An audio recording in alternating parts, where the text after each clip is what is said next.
Boa noite, Marta. Boa noite, Marcelo. Boa noite, Renata. Boa noite, Vainer. Pessoal que está entrando aí, boa noite, sejam bem-vindos. Vocês estão conseguindo me ouvir bem?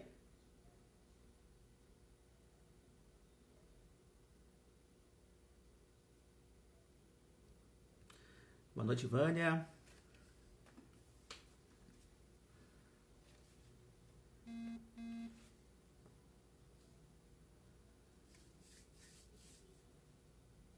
Vamos esperando aí o Fernando entrar.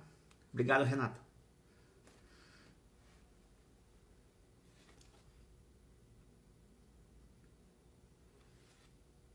Boa noite, Juliana. Gianni. Boa noite, Marcelo.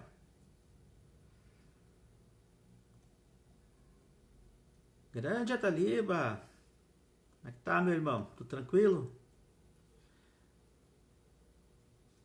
Boa noite, Marcela. Valéria.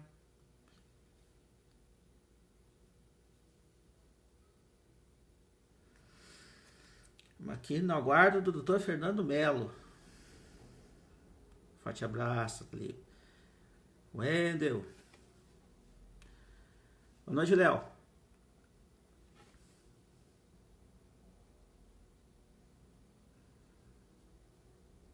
Vamos lá, vamos lá.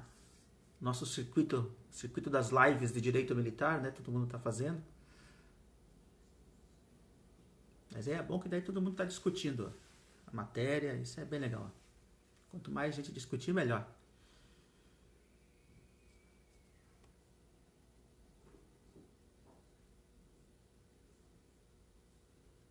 Boa noite, Rodrigo.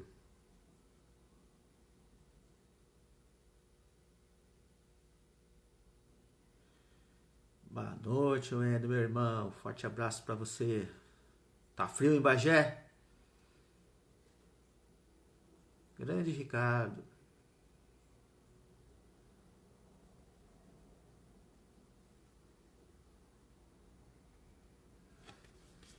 Vamos lá, o que tá acontecendo com o Fernando que não entrou?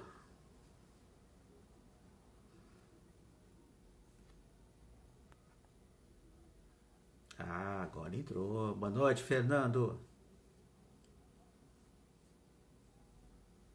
Boa noite, Denise.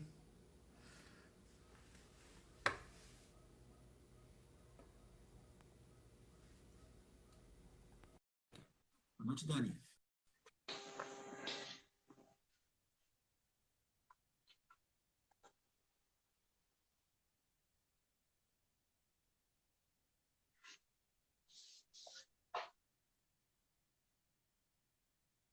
Vamos ver. Agora o Fernando entrou aqui. Vamos ver se a gente consegue fazer a conexão. Agora sim. Ah, agora E aí, deu meu amigo Sidney, certo. tudo bom? Tudo Tá conseguindo tranquilo, ouvir? rapaz. Tô te ouvindo bem. Você tá me ouvindo? Tá ouvindo bem? Tô, Beleza. tô. Tô ouvindo. Tava aqui com uns problemas de informática aqui para conseguir me organizar, mas consegui entrar aqui, legal. Problemas Bom técnicos demais. aí? A gente Problemas faz faculdade de técnicos Direito, não aqui faz de de operação. informática, não sabe lidar direito com esses negócios. E aí, como é que você tá? Tudo tranquilo? Tudo tranquilo, né? Trancado em casa, mas a gente aproveita para estudar um pouco, conversar com os amigos aí de forma virtual aí. É o jeito, né? É, é o jeito. É a gente se adaptando nessa nova realidade aí, que eu acho que veio para mudar, né? Muita coisa aí. Muita Ah, coisa vai vai mudar. ficar diferente, Vai. A gente né? nunca mais vai ser o mesmo, né? Depois disso. É. Eu acho que Essa que é a verdade. a sociedade e o próprio judiciário, né? O judiciário vai ter que se ajustar, não tem o que fazer, né? Não. Enfim, Mas vamos vamos, lá. vamos tentar prospectar aí o melhor cenário, né? Vamos lá. A gente sempre é otimista e faz por melhor, né? E trabalha para isso Claro, também. claro. Então vamos lá. Deixa eu dar a minha vinheta de entrada aí. Boa noite, pessoal que está acompanhando aí a gente, que entrou. É um prazer receber vocês aí, nossa arquibancada virtual, cativa, que sempre está acompanhando nossas lives aí. o circuito de live do direito militar aí que vem acontecendo. Então, eu estou hoje aqui, novamente, no Insta do CBPJur, aproveitando para avisar que eu sou coordenador lá do curso de pós-graduação de Direito Militar do CBPJur, tanto a modalidade online quanto a modalidade presencial, né? A modalidade online está rolando, quem quiser se inscrever, entre em contato lá, vai começar uma nova turma em julho. Presencial, bom, aí sabe Deus, mas a gente torce que em breve comece, né? Então, entre em contato lá, que é bem bacana. Gente, olha só, hoje é uma live bem especial, porque a gente vai falar de alguns assuntos bem importantes assim, da justiça militar e como é que eles estão sendo tratados e vistos no Supremo Tribunal Federal. Então, assim, e ninguém melhor para falar sobre isso do que o meu amigo aqui, Fernando Mello, porque vem trabalhando há algum tempo já como juiz auxiliar lá no STF. Então, ele está bem por dentro dessa matéria. Então, vamos ver o que está acontecendo, vamos ver o que o STF está pensando a respeito da justiça militar. Nós dividimos em 3 temas aqui, Fernando, já vou te dar a palavra, só para o pessoal já ir se inteirando. Competência da justiça militar para julgar civis em tempo de paz, utilização das Forças Armadas em operações de garantia da lei e da ordem, e aplicação de institutos do processo penal comum no processo penal militar. Avisando, gente, olha só, se o assunto se estender e a gente não conseguir acabar, não se preocupa, a gente começa uma nova live na sequência aí, até a gente conseguir esgotar aí, falar o que a gente quer falar sobre os 3 assuntos aí. Fernando, prazerzaço te receber, sempre bom falar contigo, tuas considerações iniciais aí. Obrigado, Sidney. Primeiro, boa noite a todos aí que estão nos acompanhando. Agradecer esse convite aí feito pela instituição e pelo meu amigo Sidney. Né? Sempre bom estar contigo, sempre aprendo com você e agora consigo desfrutar da sua amizade, que é melhor ainda. Mas então fico muito feliz mesmo com o convite. E a nossa conversa de hoje, eu fiquei até surpreendido desde que a gente fez uma pequena divulgação em 2 dias, porque eu recebi uma quantidade muito grande de mensagens, de directs, perguntando o que vai ser, que direito militar é amplo, e todo mundo falando, olha, eu quero ouvir, eu quero saber o que tem em discussão no direito militar no Supremo Tribunal Federal. E, bem na verdade, eu fiz aqui uma divisão com o Sidney para a gente tratar de alguns assuntos bem sensíveis que estão em tramitação no Supremo Tribunal Federal. Mas antes da gente falar dos assuntos propriamente ditos, de quais temas a gente vai abordar, eu queria fazer só uma pequena introdução, contextualização, para a gente conseguir chegar nesse passo adiante, que é dialogar sobre os feitos e os assuntos em si. Né? Lembrando que o nosso direito brasileiro tem origem romano-germânica. Né? Nós somos da escola do Civil Law. E por essa origem e por essas raízes, o Civil Law e o nosso direito brasileiro acreditavam que seria suficiente para garantir a segurança jurídica a normatização, a codificação de todos os atos e condutas da nossa sociedade. Que o apego à literalidade das leis pelos juízes na aplicação seria suficiente para garantir que a sociedade tivesse harmonia e segurança jurídica. No entanto, não preciso nem citar aqui muita coisa, a gente viu que a experiência não confirmou essa expectativa. Né? A gente vive aí uma era dos direitos, uma era de alta litigiosidade. Né? Dados do Conselho Nacional de Justiça indicam que há uma grande e permanente crescente no volume processual que está submetido ao Poder Judiciário com os mais variados assuntos. E isso fez com que, desde a Constituição de 88, nós podemos fazer essa retrospectiva com muita clareza, porque a Constituição de 1988, quando foi promulgada em 5 de outubro, trouxe para nós um aumento nas ações de controle concentrado de constitucionalidade, que nós sabemos todos que tem efeito vinculante, e por isso teria-se, então, uma nova expectativa de se garantir uma segurança jurídica, uma harmonia, uma estabilidade, uma coerência, uma previsibilidade das decisões judiciais e das interpretações das normas.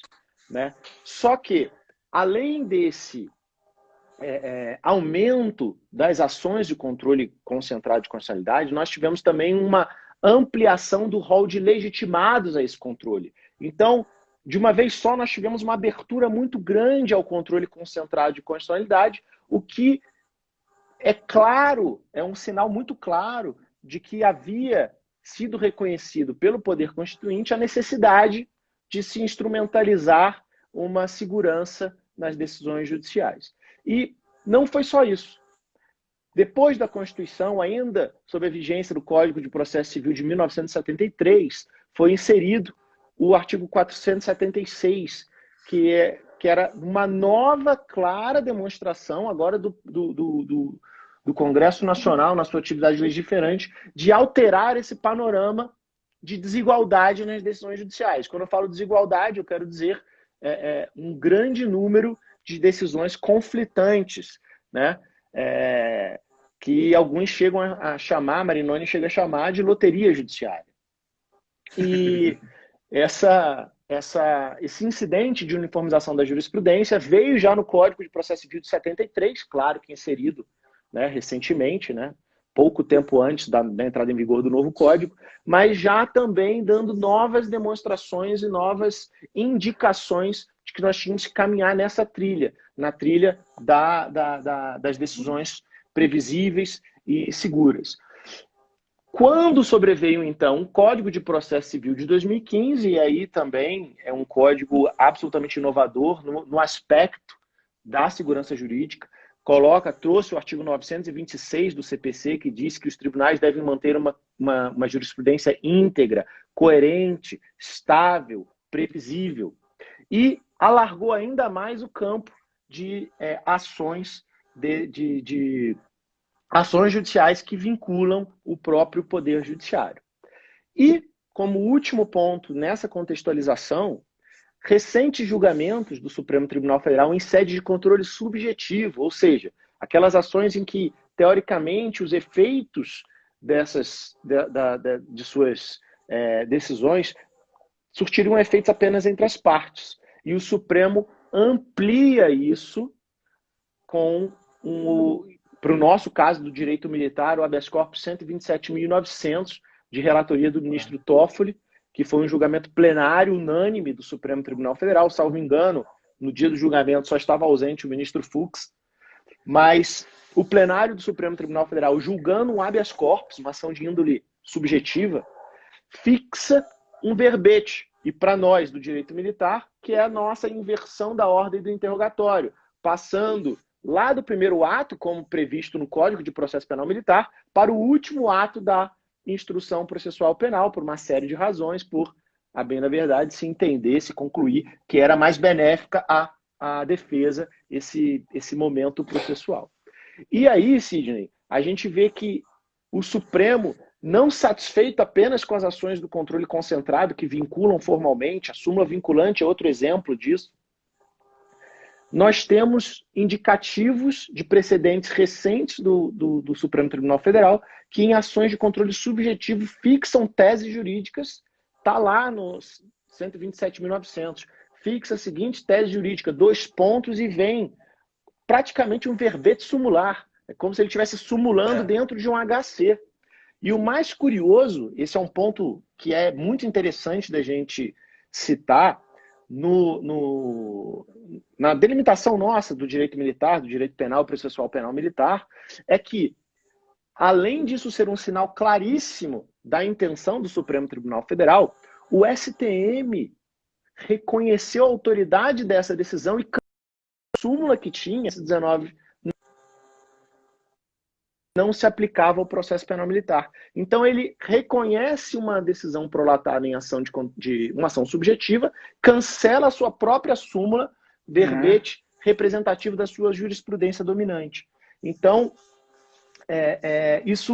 todo esse cenário faz com que esses temas que nós vamos abordar hoje, nesse nosso bate-papo aqui, para tentar nos aprofundarmos e acompanharmos o que o Supremo tem em mãos para julgar que pode nos afetar, são 2 ações de controle concentrado e, basicamente, 2 ações subjetivas. E eu quis dar essa introdução toda para a gente ver que, realmente, as ações subjetivas hoje indicam a jurisprudência, o caminho e qual é o percurso que o Poder Judiciário vai ter que seguir. Caso contrário, serão as decisões prolatadas, todas reformadas, sem sombra de dúvida alguma. Então, passada essa pequena introdução, eu te devolvo aí a palavra, Sidney, para a gente começar essa análise aí dos assuntos muito relevantes.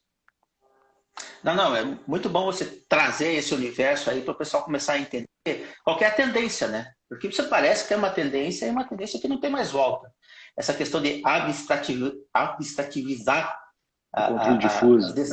O controle difuso, isso chegou para ficar. Né? Então, é um caminho mais rápido de você trazer segurança. Me parece que essa é a ideia do nosso Supremo hoje em dia. Mas vamos lá. Vou entrar então nos nossos 3 tópicos aqui para a gente discutir cada um deles. O primeiro deles, competência da Justiça Militar para julgar civis. Vou dar no panorama atual, como é que está funcionando hoje em dia a Justiça Militar, para você trazer, então, o que pode vir a acontecer no futuro próximo, que o Supremo está analisando nesse momento. Panorama atual. Julgamento de civis somente pela Justiça Militar da União, né? Vamos já começar o primeiro ponto. A Justiça Militar Estadual não julga civis, né? Julga policiais e bombeiros militares. Está previsto lá no artigo 124 da nossa Constituição Federal, que diz que a Justiça Militar compete processar e julgar os crimes militares definidos em lei. Muito bem. E no seu parágrafo único diz o seguinte: a lei disporá sobre a organização, funcionamento e a competência da Justiça Militar. O que o legislador constituinte fez? Olha só, a Justiça Militar vai julgar os crimes militares. Quem define que é crimes militares? Legislador ordinário, infraconstitucional. E isso foi feito através do Código de Processo, do Código Penal Militar, que no artigo 9º lá, diz que são crimes militares, consideram-se crimes militares em tempo de paz. Os crimes de que trata esse código, quando definidos de modo diverso na lei penal comum, onde ela não prevista, qualquer que seja o agente, então ele inclui militar e civil. E no inciso 3 fala os crimes praticados por militar da reserva, ou reformado, ou por civil, contra as instituições militares, lá em 4 citações lá que elenca lá o legislador ordinário elenca. Então vamos lá. Então, nono 3 fala de crimes militares cometidos por civis. Aí a Justiça Militar da União vem julgando. Como vem julgando isso hoje em dia? Bom, o que é civil? Para começo da história, né, para a gente poder entender. Qual é o momento que se define o que é civil?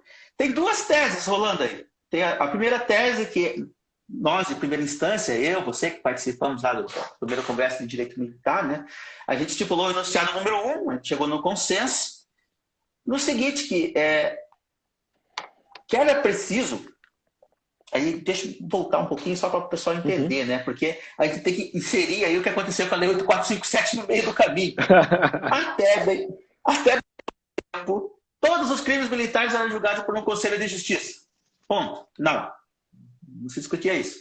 Mas a partir da edição da Lei 3774, que alterou a Lei 8457 de 92, que é a lei que organiza a Justiça Militar da União, os civis passaram a ser processados e julgados monocraticamente, ou seja, só pelo juiz federal da Justiça Militar. E os militares passaram, então, a ser processados e julgados pelo Conselho de Justiça. Houve essa separação. Aí veio a dúvida, nasceu a dúvida na cabeça de todo mundo. Tá, e o que é civil? Para efeitos de a gente considerar a competência. Bom, é civil no momento do crime ou é civil durante o processo? O que a gente vai considerar? Pois nós juízes reunidos lá no Congresso, lançamos o enunciado número 1, que dizia o seguinte: a competência dos órgãos da Justiça Militar da União é definida pela condição que o acusado ostentar no curso do processo, e não pela sua condição ao tempo do crime. Ou seja, era militar ao tempo do crime, foi licenciado, passa a ser processado e julgado monocraticamente pelo juiz federal. Esse era o nosso enunciado, mas esse não foi acompanhado pelo Superior Tribunal Militar, lá que no IRDR chegou. Aí no IRDR até nem transitou em julgado, mas ele estipulou uma súmula no meio do caminho do IRDR, que é a súmula 17, dizendo que compete ao Conselho Especial e Permanente de Justiça processar e julgar acusados que, em tese, praticaram crimes militares na condição de militares das Forças Armadas. Então, o que disse o STM? É o entendimento deles. É que é no momento que pratica o crime que você vai definir a competência e não muda mais. E ali continua. Se é militar no momento do crime, vai ser com o conselho até o final. E ponto final. Então, essa súmula 17 que está valendo, e que agora, respeitando aqui em primeira instância, mas aí a gente não tem ainda um posicionamento do Supremo Tribunal Federal a respeito do assunto. E aí, Fernando, para você, Então, agora chegou a tua hora. Diz aí. essa discussão aí já adiantada por você, Sidney, é o objeto da arguição de descumprimento de preceito fundamental 289 de relatoria do ministro Gilmar. É uma ação que foi ajuizada pelo Procurador-Geral da República no ano de 2013 e busca justamente alcançar uma interpretação conforme a Constituição. Quando há mais de uma interpretação possível, opta-se por aquela, estou falando bem genericamente, que não é objeto da nossa live discutir controle de constitucionalidade propriamente dito, mas quando há mais de uma interpretação possível acerca daquele dispositivo, escolhe-se aquela que melhor se harmoniza com a Constituição Federal. Então, o pedido do Procurador-Geral da República nessa ADPF 289 é realizar uma interpretação conforme a Constituição do inciso 3º do artigo 9º, que você citou aqui na introdução do assunto, que é aquela que traz os civis que cometam crimes militares para o julgamento da Justiça Militar da União, em obediência ao que determina o 124 do texto constitucional. E o principal aqui argumento trazido pelo Procurador-Geral da República em 2013 é que, em tempo de paz, o crime militar deve necessariamente pressupor, para que possa ser caracterizado, ofensa à defesa da pátria, a garantia dos poderes constitucionais, a garantia por iniciativa desses da lei e da ordem nos termos do artigo 142, que tem dado tanta discussão também nos dias atuais. E prossegue o Procurador-Geral da República nas suas razões, nas suas fundamentações. Prossegue ele dizendo: aos militares foi conferido um regime jurídico constitucional especial, que não se estende aos civis. Por quê? Porque os civis não se submetem aos princípios da hierarquia e disciplina que fundamentam e dão base a todo o direito militar. E aí, os civis julgados pela Justiça Militar teriam o condão de ofender o princípio do juiz natural, porque a jurisdição própria por meio de tribunais militares somente deve ocorrer em caráter excepcional. E fundamenta esse raciocínio no plano internacional de proteção aos direitos humanos, em que há segundo alega o PGR, uma tendência predominante nos países democráticos de limitar a jurisdição penal militar. E aí cita, eu vou fazer a leitura só dessa citação curta, que a Corte Interamericana de Direitos Humanos, na sentença caso Palamara Iriben versus Chile, determinou à República do Chile que estabelecesse limites aos tribunais militares, limitando-os ao conhecimento de delitos funcionais cometidos por militares em serviço. E aí segue dizendo que o direito comparado nos países desenvolvidos todos limitam e deixam a justiça militar circunscrita ao julgamento de militares. Só que um ponto importante que eu ia falar agora, mas o Sidney aqui já adiantou, é o seguinte: quando o PGR ajuizou essa arguição de descumprimento de preceito fundamental, a Lei de Organização da Justiça Militar da União estabelecia como órgão competente para processar e julgar os crimes militares sempre órgãos colegiados, civis e praças pelo Conselho Permanente e oficiais pelos Conselhos Especiais de Justiça. E aí nós temos, então, na formação do sistema do escabinato, 4 oficiais das Forças Armadas e um juiz civil togado, o juiz federal da Justiça Militar, que hoje preside o Conselho, mas à época sequer presidia. E aí esse raciocínio do Procurador-Geral da República se fazia ao menos crível. Por quê?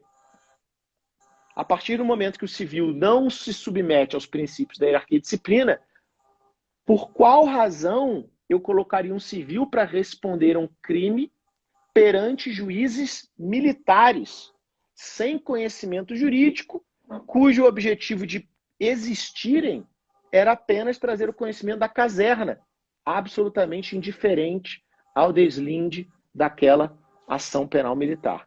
Então, Quando sobreveio a Lei 13.774, de 18 de dezembro de 2018, como dito já pelo Sidney, nós tivemos uma profunda alteração nos órgãos de competência da Justiça Militar de primeiro grau, porque os civis agora passaram a ser julgados, processados e julgados monocraticamente pelo juiz federal da Justiça Militar, afastando-se, então, nesse cenário, todos os argumentos do Procurador-Geral da República que afastavam ou que limitavam os civis quando cometessem atos que ofendessem as Forças Armadas, a defesa da pátria, a garantia da lei e da ordem. Agora, Sidney, qual é a situação atual dessa ADPF? Primeira coisa, ela chegou a ser incluída em pauta para julgamento de 9 de outubro do ano passado. Mas no dia seguinte... Pauta bomba. A pauta bomba para a nossa justiça militar, né? Porque é uma coisa que eu falo, né? A gente se orgulha e deve se orgulhar muito de sermos a justiça mais antiga do país, mas nós temos também um ônus muito grande, porque carregamos o orgulho de sermos a justiça mais antiga do país, mas temos também a necessidade de fazer-nos apresentar à sociedade, porque embora sejamos a mais antiga, somos também, e esse é um ponto negativo, a mais desconhecida dos brasileiros, que muitos até hoje falam em justiça militar pensando que é uma justiça militarizada, e não é. É uma justiça civil de competência militar, que são coisas completamente diferentes. Mas na pauta bomba lá de 9/10/2019, com a inserção lá em outubro de 2019, foi retirada da pauta e em 10 de outubro o Instituto SER de Direitos Humanos, ISDH, e o Instituto de Defensores dos Direitos Humanos foram admitidos como amicus curiae. Em junho, agora, 10 de junho desse ano, hoje é 1º de julho, há 20 dias atrás, o Procurador-Geral da República fez nova manifestação. Que manifestação, então? Para quê? Se o Procurador-Geral da República em 2013 ajuizou, agora ele se manifesta novamente. E esse é um ponto muito importante, muito interessante para essa nossa reflexão. Porque o Procurador-Geral da República, hoje, então, em 2020, analisou a alteração promovida na Lei de Organização Judiciária Militar, na Lei 8457 de 92, e entendeu que o estabelecimento, a fixação da competência monocrática do juiz federal configura uma profunda evolução positiva legislativa e prestigia a independência e a imparcialidade do órgão julgador. E aí, olha só, o PGR que pediu a interpretação conforme para afastar os civis, agora, claro, pessoas físicas diferentes, momentos diferentes, mas agora, em 2020, atravessa uma manifestação ao Supremo Tribunal Federal para dizer que pugna pela improcedência dos pedidos. Então, a discussão toda é: a Justiça Militar, em tempo de paz, pode ou não pode processar e julgar os civis que cometam crimes militares?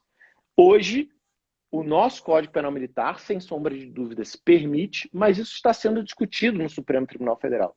E aí eu entro, Sidney, na parte também que eu gosto de falar, que é um aprofundamento, quase que fazendo um trabalho de premonição. O que pode vir disso aí? O que pode acontecer? Fazendo a leitura. Fala aí, pai Fernando. O que pode acontecer? Eu vejo 4 soluções possíveis. A primeira, julgar improcedente o pedido, como quer agora o Procurador-Geral da República, permanecendo tudo como está, e a Justiça Militar competente para processar e julgar os civis em tempo de paz. Segunda solução, que o pedido seja julgado integralmente procedente, ou seja, ele é inteiramente acolhido, que fará com que a Justiça Militar deixe de ter competência para processar e julgar os civis em tempos de paz, passando-se então para a Justiça Comum, seja estadual ou federal, processar e julgar esses civis. Terceira solução, procedente o pedido com interpretação conforme. Permanece a competência da Justiça Militar para processar e julgar civis, mas condiciona o julgamento pelo STM com julgadores civis. Olha aqui um ponto que a gente precisa parar e se aprofundar.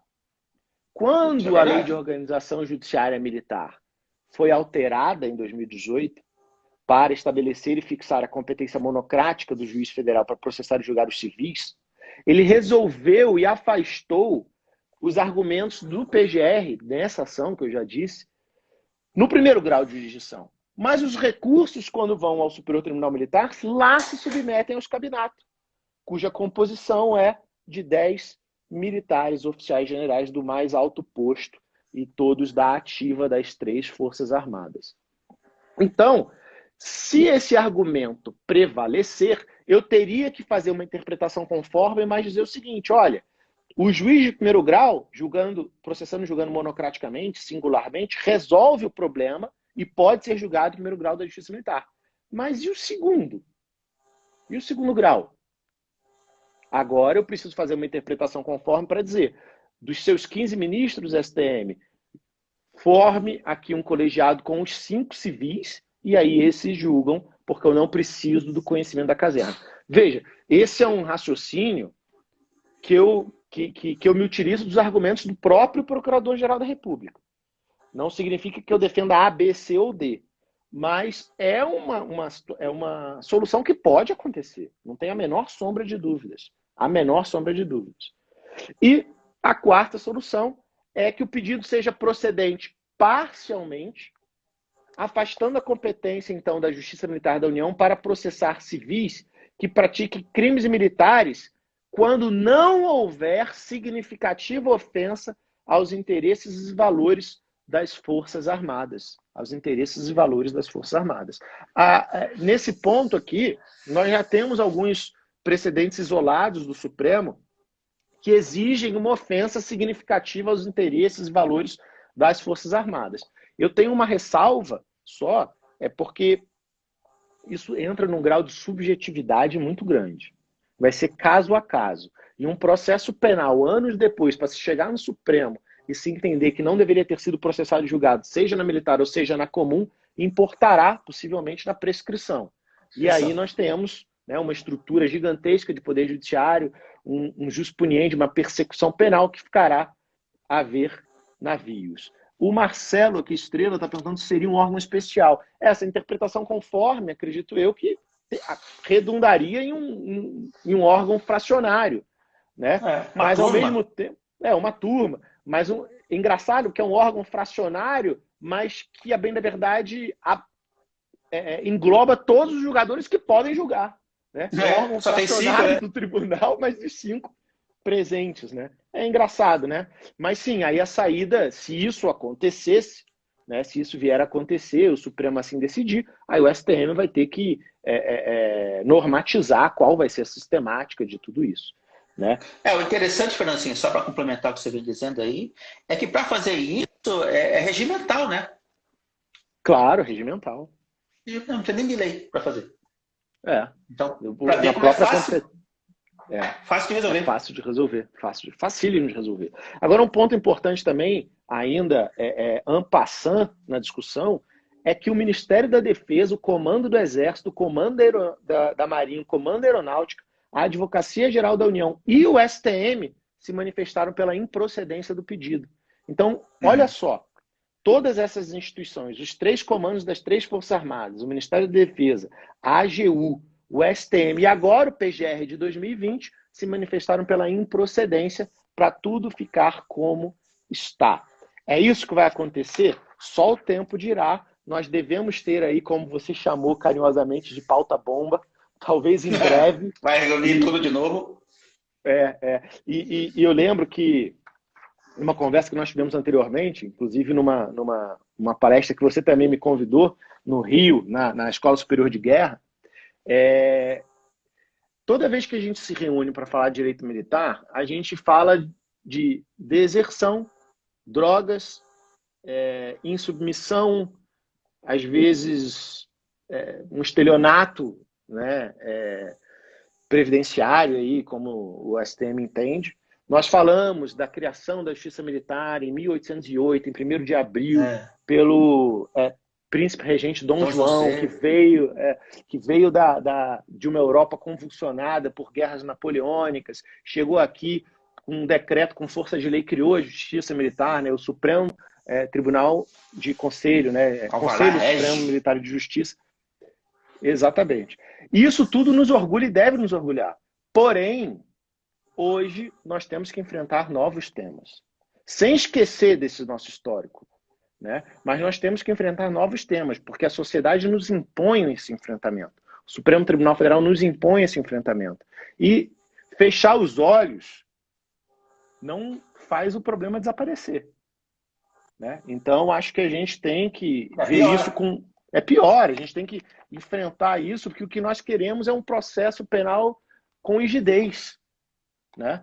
A gente quer um processo penal constitucional que permita o exercício de todos os direitos e garantias fundamentais, e aquele que merecer a sanção penal a receberá. Aquele que não o merecer terá todos os meios de defesa inerentes à sua própria dignidade para que possa exercê-lo. Então, esse, Sidney, é o primeiro dos 3 pontos que nós combinamos aqui abordar, né? Essa competência para processar e julgar civis em tempos de paz. Acredito que, do jeito que está, não fica. Alguma coisa vai acontecer, vai mudar, vai impactar diretamente no nosso direito penal, processual, penal militar e na própria justiça militar estruturalmente falando. Seja por órgão fracionário ou não, a verdade é, ficar do jeito que estamos, dificilmente ficaremos, né? Então, devolvo a bola aí para você. Acho que essa primeira abordagem é uma abordagem sensível, importante, e que nós todos temos que ter consciência que vamos ter que enfrentar mais cedo ou mais tarde. Vamos lá, importante assim, só para a gente fechar então esse nosso primeiro tema, é o seguinte, o civil não se submeter ao julgamento perante um militar é uma tendência internacional, né? A gente vem vendo isso nas Cortes Internacionais de Direitos Humanos, e sempre vem pregando isso.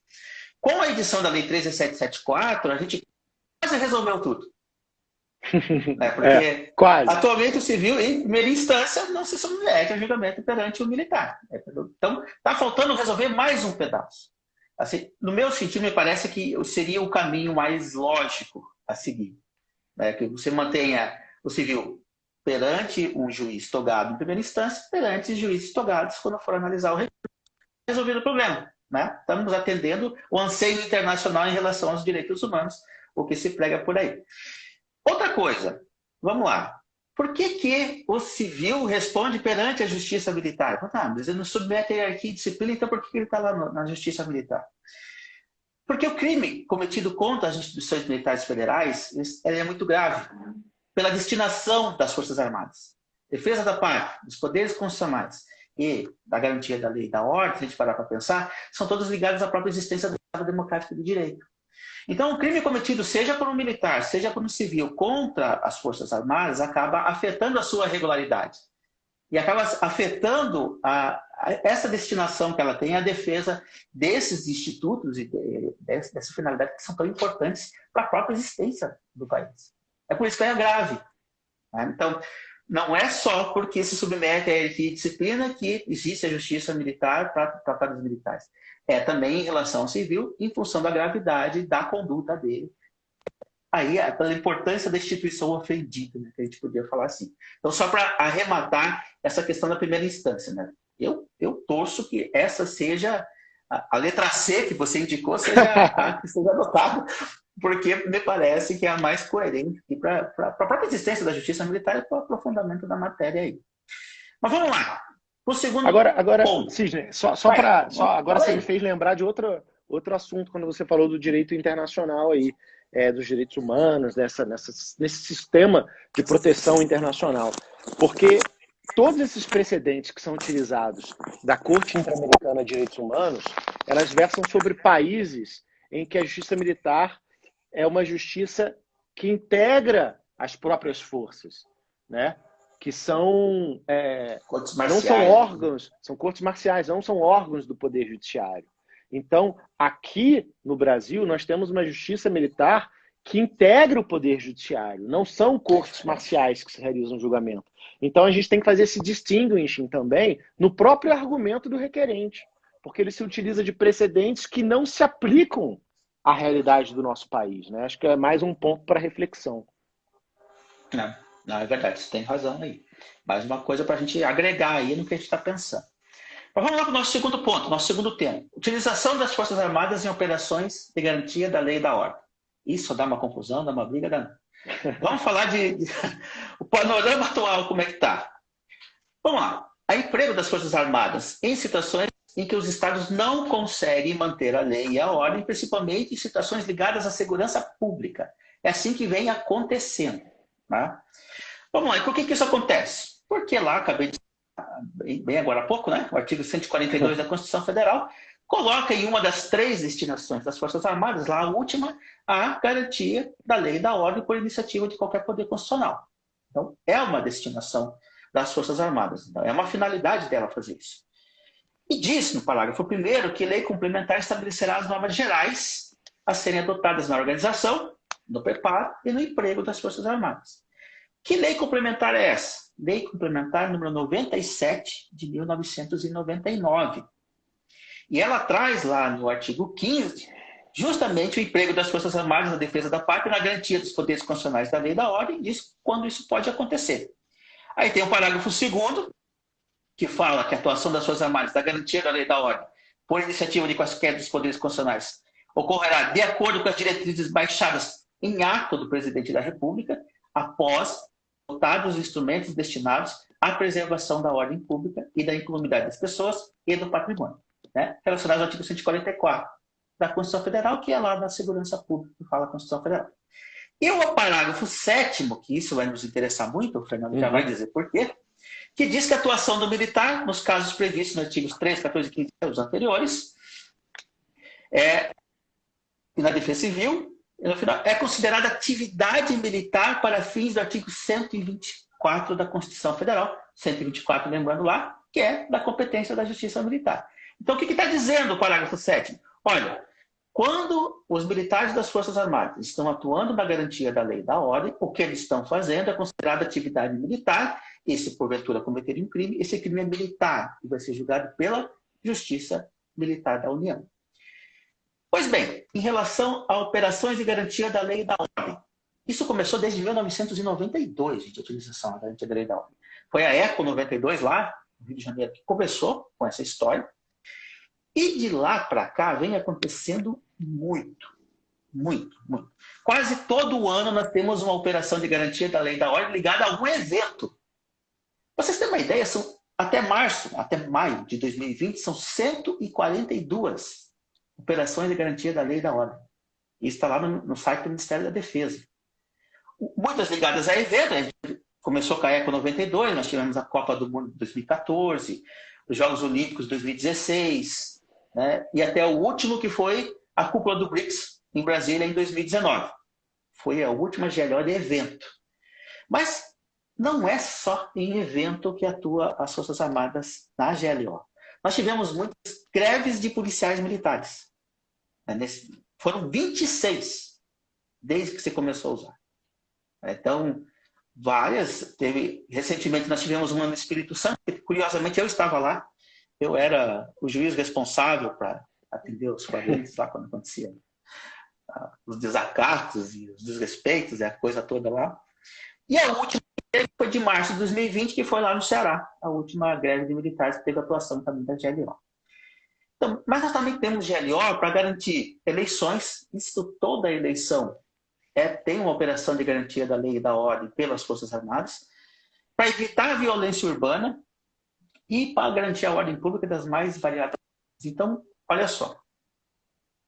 O grande problema é o seguinte: pelo número, a gente percebe que já é uma coisa muito usual e que a gente não está encontrando uma outra solução concretas, né? Porque greve da Polícia Militar, que outra instituição que tem o mesmo treinamento de hierarquia e disciplina que possa ser utilizado na segurança pública, além das Forças Armadas, se nós temos greve das polícias militares? Então nós não temos outras instituições capazes de fazer, às vezes, quando o Estado federado não consegue garantir a segurança pública. É por isso que a gente recorre às Forças Armadas. É bom? Não. A maioria das pessoas entende que não é bom. Mas a gente precisa encontrar uma outra solução, então, para o caso. Porque também assim, então não vamos usar Forças Armadas em GLO. Tá, e vamos usar o quê? Vamos deixar bagunçado o negócio, sem funcionar? Grandes eventos, vamos usar o quê? Então, sem segurança? Então, são questionamentos que a gente tem que agregar, e aqui não estou sendo consequencialista, não, mas eu estou pensando assim, tá, na hora de decidir você vai ter que pensar, tá, mas e o que eu faço se eu afastar completamente a utilização das Forças Armadas em GLO? Então, o panorama que tem é esse. 142 operações de garantia da lei e da ordem, já desde que começou em 92 até hoje, e para garantir a segurança pública, a ordem pública das mais variadas formas e nos mais variados lugares. Né? Foram muitas no Rio de Janeiro, mas espalhado pelo Brasil inteiro aí a gente teve operação de garantia da lei e da ordem. Pois é, Fernando, e no Supremo? Está discutindo isso agora lá também, né? Essa discussão aí que também comporta uma variedade de ânimos aí, bem grande, bem extensa, é objeto da ação direta de inconstitucionalidade 5.032. Essa também é ajuizada, assim como a DPF 289, pelo Procurador-Geral da República em 2013. Então você já começa a ver aí que em 2013 a Procuradoria-Geral da República foi o ano em que ela queria, bem na verdade, ir limitando a competência da Justiça Militar. Ela estava brava com a Justiça Militar. Alguma coisa deve ter acontecido aí. Essa ação direta de inconstitucionalidade é de relatoria do ministro Marco Aurélio e busca exatamente, com o objeto da discussão, analisar sobre a competência, se é ou se não é, se deveria ou não deveria ser competência da Justiça Militar processar e julgar os feitos ocorridos, ocasionados durante exercícios e manobras de garantia da lei e da ordem. O principal objeto é o parágrafo 7º mesmo do artigo 15 que você mencionou. O artigo 15, caput, diz que o emprego das Forças Armadas na defesa da pátria, na garantia dos poderes constitucionais, da lei e da ordem e na participação em operações de paz é de responsabilidade do Presidente da República, que determinará ao Ministro de Estado da Defesa a ativação de órgãos operacionais, observada a seguinte forma de subordinação. Aí traz uma série de dispositivos sobre essa subordinação. Agora, o que nos chama atenção, e é o objeto, como você disse, é que o parágrafo 7º vem e fala: a atuação militar nos casos previstos nos artigos tais, incisos tais, a que se refere esta lei complementar, é considerada atividade militar para os fins do artigo 124 da Constituição. Então, essa lei complementar linkou com o artigo 124, que é a competência da Justiça Militar, e trouxe para dentro da Justiça Militar da União os eventuais crimes cometidos em detrimento das Forças Armadas, né, durante operações de garantia da lei e da ordem. O pedido do Procurador-Geral da República é a declaração de inconstitucionalidade total do artigo 15, parágrafo 7º da Lei Complementar 97, que teve a sua redação conferida em dois momentos diferentes por leis posteriores. A Lei Complementar 117 de 2004 e a Lei Complementar 136 de 2010. E aí, Sidney, o que o PGR disse? Quais são os argumentos do requerente nessa ação direta de inconstitucionalidade? Disse ele: a Justiça Militar é incompetente para processar e julgar crimes ocorridos em atividades típicas da segurança pública, porque o auxílio prestado na segurança pública não constitui atividade militar típica. O tema foi enfrentado pela Comissão de Direitos Humanos da ONU, pela Corte Interamericana de Direitos Humanos e pelo Tribunal Europeu de Direitos Humanos, cujas conclusões, segundo alega, foram uníssonas no sentido de que deve vigorar o princípio da especialidade para a jurisdição militar, que deve ser restrita, excepcional e de competência funcional. A ampliação dessa competência da Justiça Militar demasiadamente, segundo o Procurador-Geral da República, nos termos do artigo 15, parágrafo 7º, é incompatível com as seguintes normas. A. Artigo 5º caput da Constituição.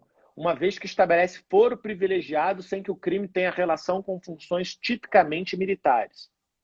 B. Artigo 5º, 53 e artigo 124 da Constituição, ao caracterizar, aspas, crime militar aquilo que não deveria ser. Fecha aspas. Agora, veja só. O Procurador-Geral da República, em 2013, que requereu a declaração de inconstitucionalidade, fazendo crer que a Justiça Militar não deveria ser competente para processar e julgar esses delitos cometidos em observância da Lei Complementar 97, não prevalece até hoje.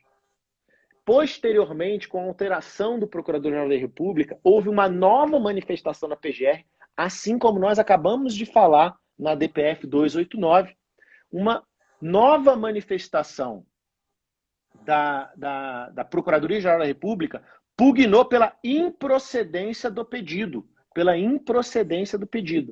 Mas o atual momento, estão perguntando aqui, a DPF que eu falei antes era 289 e agora eu estou falando da ADI 5032.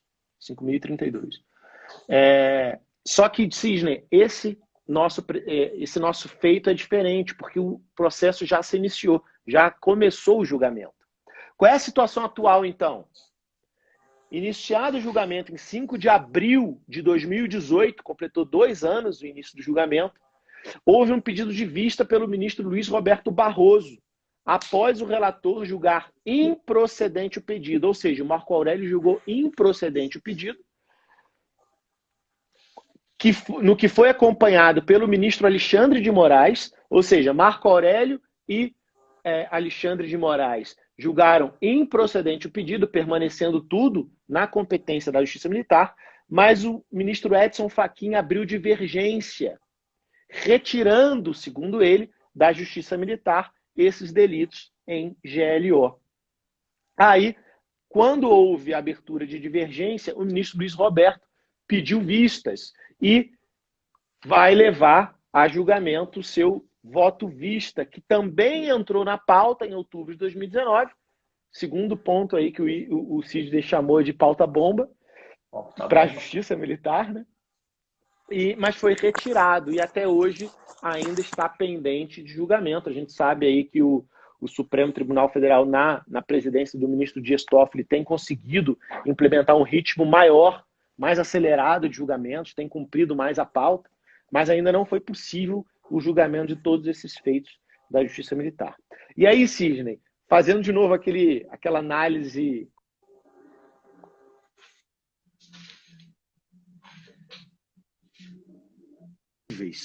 nessa ADI 5032, quais seriam, o que poderia acontecer no plenário do Supremo Tribunal Federal? Eu estabeleci aqui 3 inicialmente, possíveis soluções ou possíveis conclusões. A primeira, o pedido ser julgado improcedente, como está vencendo hoje, está 2-1. Ou seja, prevalecendo o voto do ministro relator, que está vencendo hoje por 2-1, permanece intacta a competência da Justiça Militar da União para crimes ocorridos em atividades de garantia da lei e da ordem. Tudo bem, maravilha, e é a solução que eu espero que aconteça. B2. O pedido ser julgado totalmente procedente. Aí, caso o pedido seja integralmente acolhido, será excluída da competência da Justiça Militar, será excluído todo e qualquer crime ocorrido em sede de GLO. E terceiro,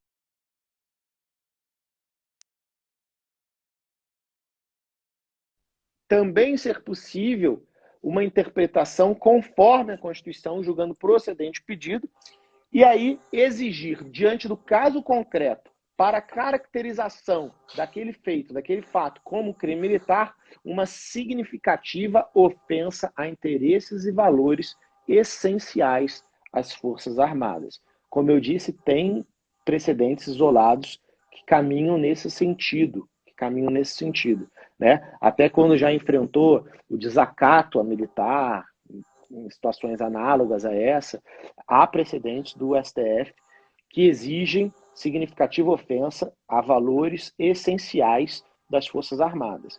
Mas, de novo, a mesma ressalva que eu fiz há 20 minutos atrás, eu faço agora.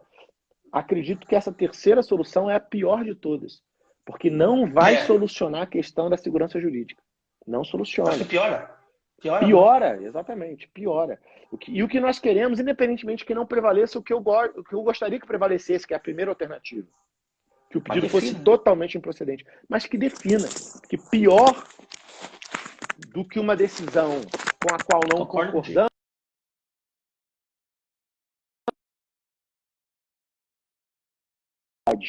de significativa ofensa aos valores essenciais das Forças Armadas, pode redundar ao final em um não julgamento. Né? Esse, então, Sidney, é o cenário aqui que eu descrevi para trabalhar contigo essa questão da GLO, que é o objeto da ação direta de inconstitucionalidade 5.032. E te passo de novo a palavra para as suas considerações.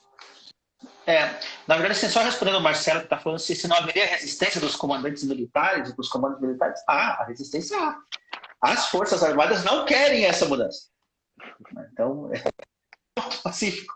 Né? Então, assim, mas é lei, assim, mudar a orientação do STF, mudar nesse sentido, e for dar uma nova interpretação a respeito do que seria o crime militar, mas só cabe seguir, né? Porque isso daí vai ser um controle aí concentrado.